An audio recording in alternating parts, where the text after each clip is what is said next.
sini saya akan memaparkan pengertian laboratorium.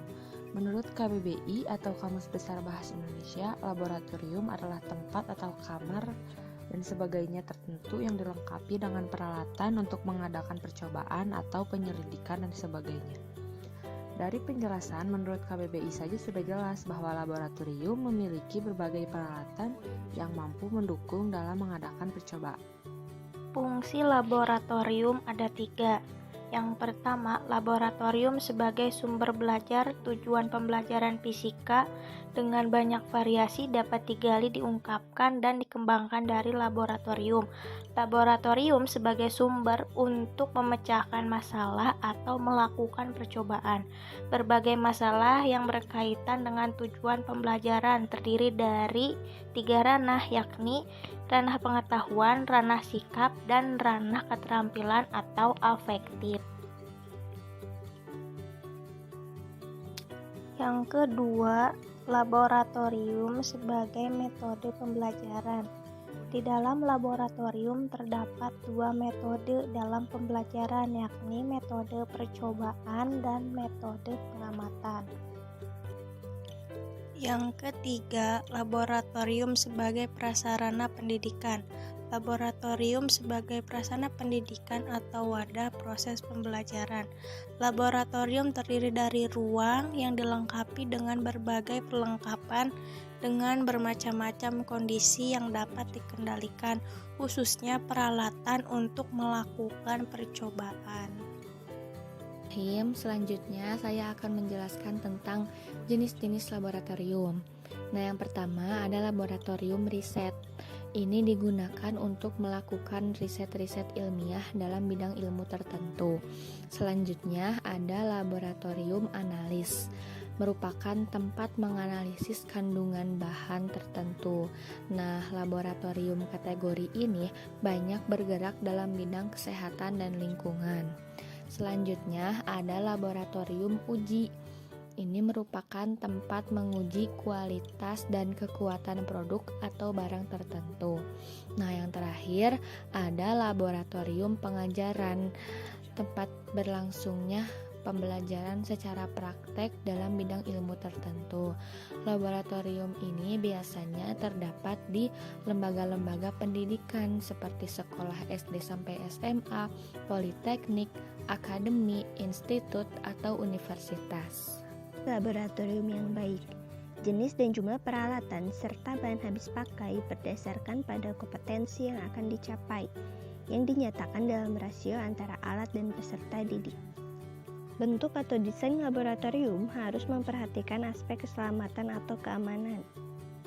Agar aman dan nyaman bagi peserta didik dan pendidik, keadaan laboratorium harus memungkinkan pendidik dapat melihat semua peserta didik yang bekerja di dalam laboratorium itu tanpa terhalang oleh perabot atau benda-benda lain yang ada di dalam laboratorium tersebut. Peserta didik harus dapat mengamati demonstrasi atau simulasi dari jarak maksimal 2 meter dari meja demonstrasi. Pasang di dinding tidak boleh menonjol sampai ke bagian ruang tempat peserta didik berjalan dan sirkulasi alat. Yang kelima, tersedianya buku referensi menunjang praktek. Yang keenam, tersedianya air mengalir keran. Yang ketujuh, meja praktikum harus tidak tembus air, tahan asam dan basa, terbuat dari porselin.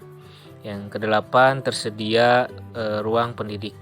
Yang kesembilan, tersedianya kebutuhan listrik seperti stop kontak, main soket. Yang ke-10 yaitu ada prosedur operasional, buku, POB atau SOP, dan instruksi kerja.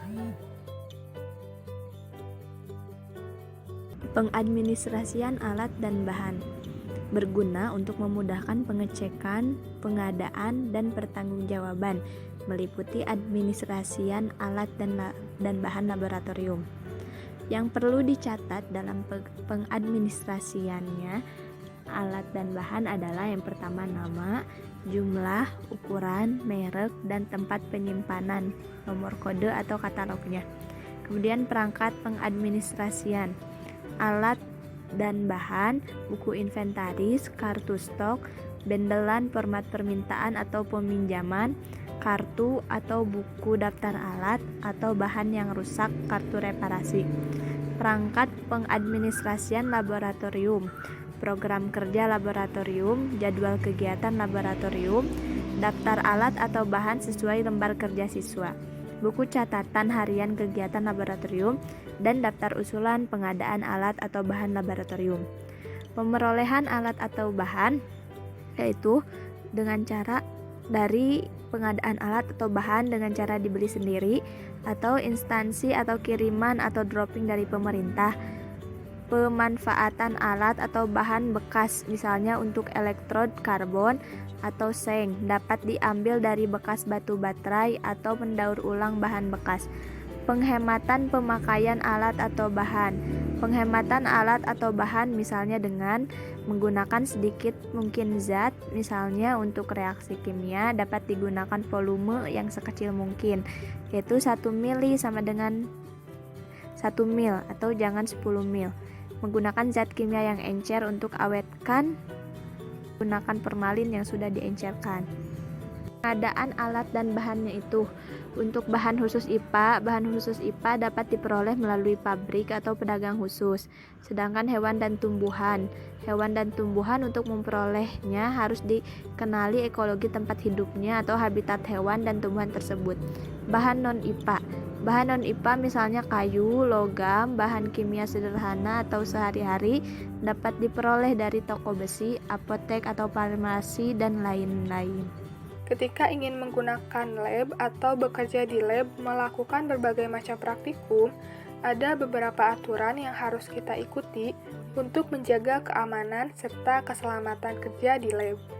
Beberapa aturan yang harus kita ikuti adalah: yang pertama, meminum susu sebelum dan sesudah memasuki atau menggunakan ruangan lab dengan tujuan untuk menetralisir racun yang mungkin terserap oleh tubuh. Yang kedua, menggunakan perlengkapan lab seperti baju lab, masker, dan sarung tangan untuk melindungi tubuh dari berbagai hal yang tidak diinginkan. Yang ketiga, selalu berhati-hati saat menggunakan alat kaca. Yang keempat, ketika ingin mengambil bahan kimia, gunakan berbagai alat bantu seperti pipet, sendok, atau pinset. Yang kelima, hindari menghirup atau mencium berbagai bahan kimia secara langsung. Akan lebih baik jika kita mengibas-ngibaskan tangan dari mulut tabung bahan tersebut ke arah hidung. Yang keenam, mempersiapkan P3K sebagai respon pertama jika terjadi kecelakaan di lab. Yang ketujuh, segera membasuh bagian tubuh dengan air mengalir ketika terkena zat kimia. Yang kedelapan, menjauhkan wajah ketika memanaskan zat kimia. Dan yang terakhir yaitu mencuci tangan setelah selesai bekerja.